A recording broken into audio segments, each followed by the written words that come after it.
This is the Nio Encendio Podcast.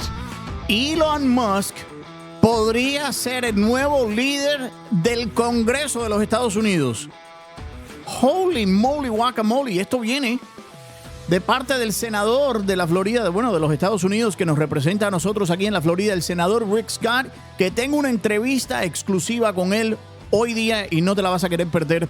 ¿Qué tal? Bienvenido al Nio Encendio Podcast. Si no lo has hecho todavía, regálame una suscripción a mi canal de YouTube, Nio en vivo. Nio se escribe N-I-O con I que es I latina también. Estoy subiendo los episodios a mi canal de X. Ahí me puedes seguir como Nio Encendio, todo junto, @Nio Encendio. Y de nuevo, Nio se escribe con I latina. Hoy el podcast es una presentación de mis amigos de Dorcan Custom Cabinetry, Alejandro y los muchachos de Dorcan, lo que hacen en cuanto a la habilidad de poder customizar la cocina, el baño de tus sueños, es una cosa fantástica. Están utilizando la última tecnología en los materiales, en la manera que construyen estos gabinetes. Y si lo estás considerando, especialmente si sufriste una inundación durante la temporada ciclónica aquí en el estado de la Florida y estás esperando el dinerito del seguro, de la FEMA, quien sea, para poder reemplazar esa cocina y ese baño, cuenta con mis amigos de Dorcan Custom Cabinetry que están listos para hacer tu sueño una realidad. 813-668-7041, 813-668-7041 también, DorcanCustomCabinetry.com. Hay conmigo en este momento el senador del estado de la Florida, ex gobernador del estado de la Florida, que todavía está celebrando su victoria el 5 de noviembre. Nuevamente, felicidades, senador Rick Scott. Te encuentras en Washington, D.C. y hay mucho que cubrir, pero adelante con tu bienvenida. Es un placer. Sí. Washington, D.C. es terrible. Ya. Yo trabajo duro para todos los floridanos, pero es muy difícil para la legislación que está correcto por los floridanos. Senador, vamos a empezar hablando de esta nueva ley o la factura de gastos, que es lo que está liderando en todos los titulares en este momento. The new CR, Continuing Resolution. It's 1,547 pages long, if I'm not mistaken. Incluye una pila de cosas que son gastos innecesarios en la mente de muchas personas, incluyendo una preparación para otra pandemia, inspeccionar a los inspectores de la melaza. So inspections to the inspectors of molasses. There's something in there about a stadium in Washington, D.C. There's also a raise, un aumento de sueldo de 40% para los bridge. I mean, the bridge in Baltimore. I mean, there's so much in there that shouldn't be in there. Why does this continue to happen? ¿Por qué esto continúa pasando? Los líderes en Washington es muy importante para los líderes en Washington que las cosas importantes para los floridanos, los americanos. Si este proyecto de ley CR tiene más fondos, no pagan. Más proyectos de ley que no tienen una oportunidad para ver. We are there. So there's 1,500 pages. All right, it was supposed to be a clean CR, by the way. 1,500 pages, a lot of money, didn't pay for, a lot of new laws. It didn't make any sense. So the right thing happened. It's dead. Está muerto. Es el resultado de muchas personas, muchos americanos se llaman a las oficinas de el Congreso. So what happened yesterday is people showed up. Yep. So what happened, if you remember back to my leader race back in November, people started understanding the way the Senate and the House works, and they started showing up and letting their House and Senate members know this is wrong. And it happened again yesterday. Correct. And I think the American people very clearly spoke on the 5th of November, giving President Trump the mandate that he's received. El presidente Trump recibió su mandato. Tienen el poder o la mayoría en el Congreso, en el Senado ahora, los republicanos. Y eso fue específicamente para detener este tipo de cosas. Sin embargo, el líder del Congreso, Mike Johnson, in September of 2024, he had said that he would never back an omnibus, un paquete que incluya de todo con gastos innecesarios. But overall, with the CR, as our leader just noted, we have broken the Christmas omni, and I have no intention of going back to that terrible tradition.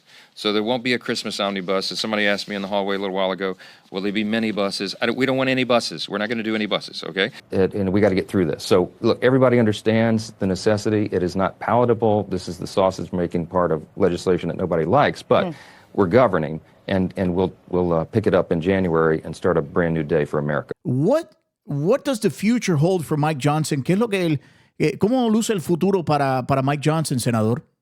No sé. Ayer hablan y hoy muchas personas en el Congreso para un plan para el derecho correcto. So I've been talking to friends over there, and they don't get it because he said we're not going to do an omnibus. What was this? Right. There's a whole bunch of things all put together. So it was an omnibus. He says he's a friend of Donald Trump's.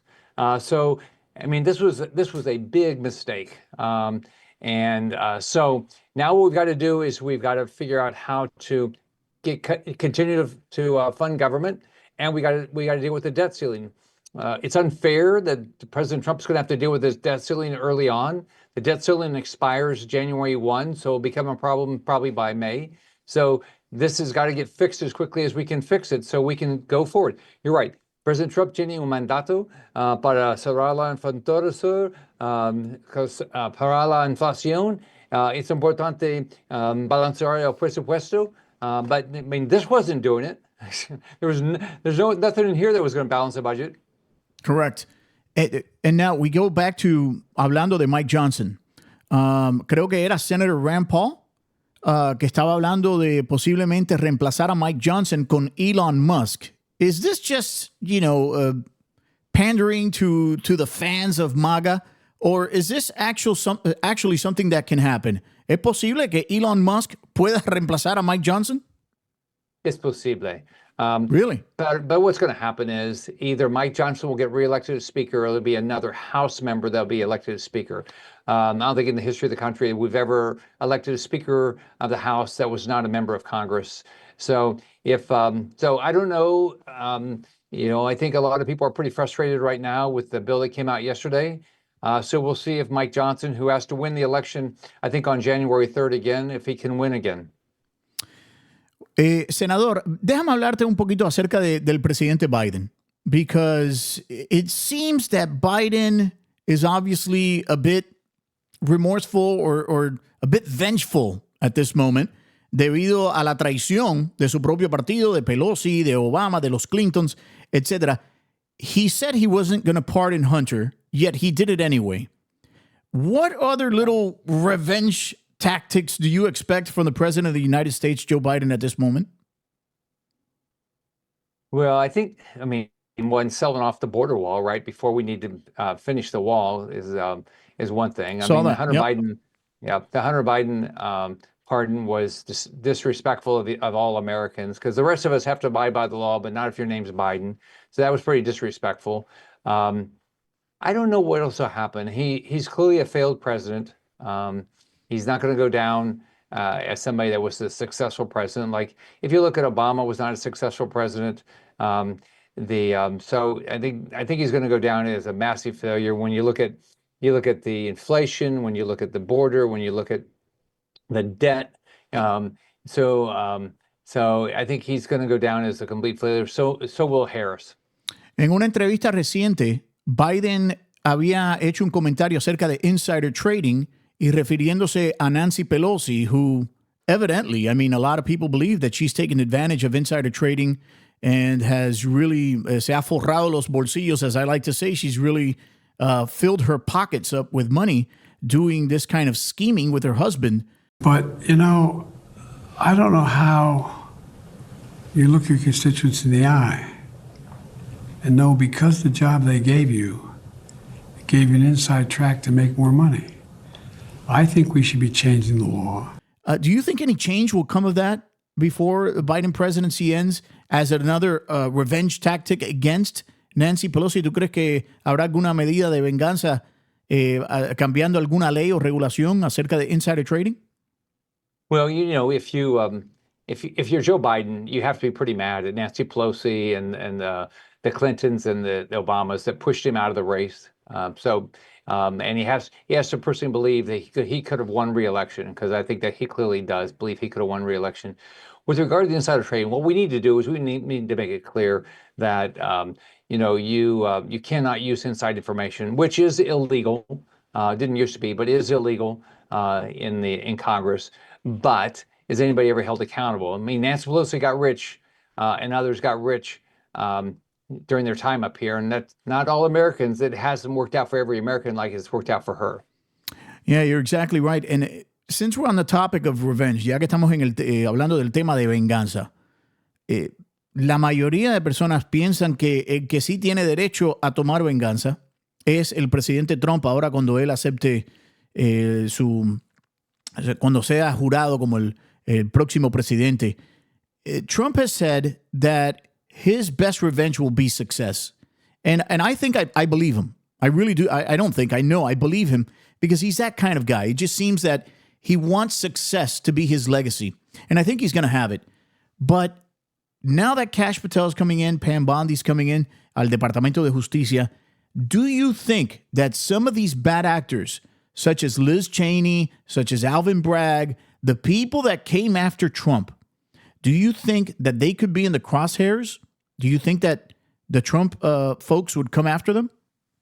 Well, number one, we can look at what Trump did his first term. He didn't go after people. He tried to be successful. So I think his primary focus is success for all Americans. That will be his number one focus. I think what Pam Bondi is going to do, and Kash Patel and others, what they're going to do is they're going to fix these agencies so they're not targeting people.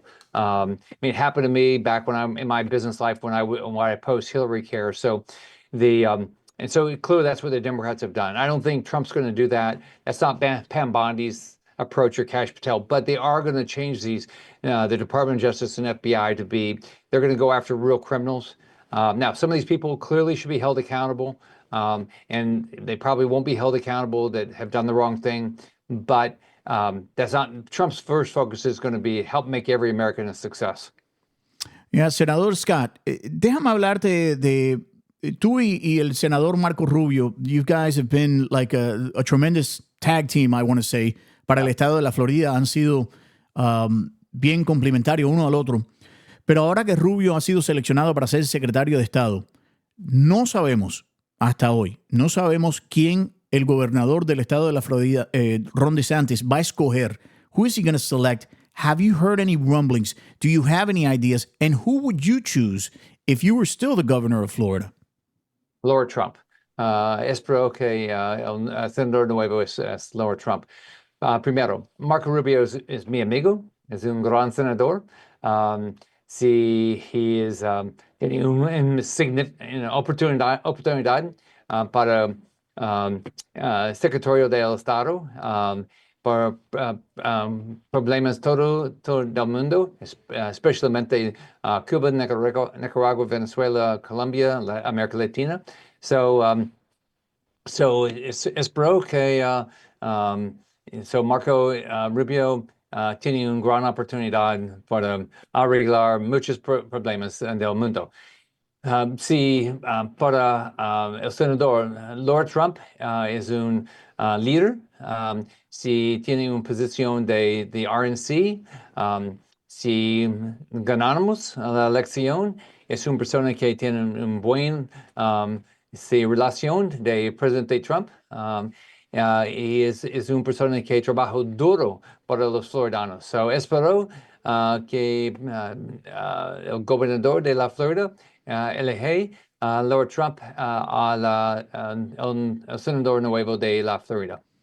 Es evidente que muchas personas piensan al igual que tú, que Lara Trump, siendo la que prácticamente lideró a la Convención Nacional Republicana Es más, en los estados indecisos, en los swing states, ella colocó a 500 abogados para las elecciones para asegurar que no iban a haber trucos ni marañas ni cosas, funny business during the election. I think that was instrumental. I think it was brilliant on her part and on part of the RNC to have done that. However, hay algunos reportes, senador, que están indicando que Lara Trump quizás no sea la que escoja el gobernador Ron DeSantis. Yeah. If it's not Lara Trump, si no es Lara Trump la que llega a ser escogida, ¿quién tú crees que podría escoger DeSantis? Well, there are muchas personas muy bueno en la Florida.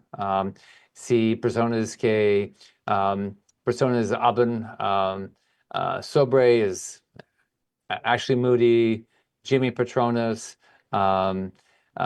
Wilton Simpson. So there's a lot of good people in the state but I hope it's Laura Trump. Ok, senador, muchas gracias por esa pregunta o por esa respuesta. Déjame hablarte de algo. And I have to do this because I know a lot of small business owners. And this has been, and as a small business owner myself, I had to endure this. There's this thing, the BOI, the federal crime, this beneficial ownership information. Oh, it's crazy. That a lot of people, muchas personas piensan que esto es anticonstitucional, that it's against the Constitution. Now, it seems that a federal judge has blocked it, and I know some small business owners. Conozco algunos comerciantes de negocios pequeños que han intentado a ir y cumplir con esta, es una ley, porque dicen que si no lo haces, que si no le das la información al gobierno federal de tu negocio pequeño antes del 1 de enero del año 2025, que los van a multar $500 por día, que es una locura total. Y prisión. Y los amenazan con prisión, correcto. Where is this going to end up? Because I guess tomorrow, there was an appeal by the Department of Justice, by Biden's Department of Justice. Ellos apelaron, el Departamento de Justicia de Biden, para que entonces continúen haciendo esto. Is this thing going to continue? Is this going to die? What's going to happen with this? No, esperamos. El proyecto de FinCEN es terrible. Terrible para los negocios en todos los negocios y todos los americanos que tienen, stocks or stocks of any company. Basically, you have to. There has to be disclosure. So, hopefully, the court will not change its position, and hopefully, we get a law change that would. I have a bill that would eliminate this because it makes no sense. But Democrats want all the information about you. They want to know everything that under the sun to target you because that's exactly what they do. But hopefully, with a new Congress, we'll be able to get rid of it. Senador Rick Scott, I wouldn't be doing my job si no te preguntara acerca de la inmigración. With Tom Homan coming in and everything that we're about to see regarding these mass deportations, what is this actually going to look like? ¿Cómo van a lucir? Porque hay mucha preocupación de personas que conocen a indocumentados, etcétera. What are these mass deportations going to look like in the United States? Well, I see. Número uno es la frontera está completamente colapsada gracias a las políticas radicales de Joe Biden y Harris. Es importante cerrar la frontera y tiene un plan para inmigración legal para todas las personas que quieren el sueño americano. No más personas de narcotraficantes, no drogas, no terroristas, no criminales. Si el focado de Tom Homan es drogas, terroristas y criminales. Pero ¿tú crees que van a haber agentes armados metiéndose en las casas, tumbando las puertas y llevándose a las personas? They're going to be like meat wagons, like buses outside of places with people just being taken in handcuffs and being put into these buses. What is this? I think what they'll do is they'll work with local law enforcement to target the criminals, the terrorists, and the people that are selling drugs. I think that's what the focus is going to be. Yeah, and I think obviously this Tren de Aragua is an absolute menace. I understand that they're operating out of South Florida already. I think, how many states? Is it 16 states? I think the white read is 16 states. Yeah, 16 estados que los pandilleros de Venezuela, el Tren de Aragua, están operando ahora mismo. Y obviamente yo creo que esa tiene que ser la prioridad número 1 para el servicio migratorio, para remover y arrestar a estas personas. Yeah, I think they arrested 14 people that are members yesterday in Colorado. So, I mean, it's pretty scary for families in Florida and all across the country. Senador Rick Scott, 1,000,000 de gracias. Entiendo que estás muy ocupado en este momento en Washington, D.C., pero hay muchas personas aquí en la Florida que quizás necesiten de ti y de tus servicios. ¿Cómo se pueden comunicar con usted, por favor? Well, tengo 9 oficinas en la Florida y una oficina en Washington, D.C., todo para ayudar a los floridanos. Puede visitar mi sitio web rickscott.senate.gov por más información y por correo electrónicos. Perfecto. Senador Rick Scott, 1,000,000 de gracias y voy a poner toda la información aquí en la pantalla para que las personas lo vean, el número de teléfono y el email también para que se comuniquen con su oficina. 1,000,000 de gracias y estaremos en contacto muy pronto. Gracias. Es un placer. The Nio Encendio Podcast, available to the world.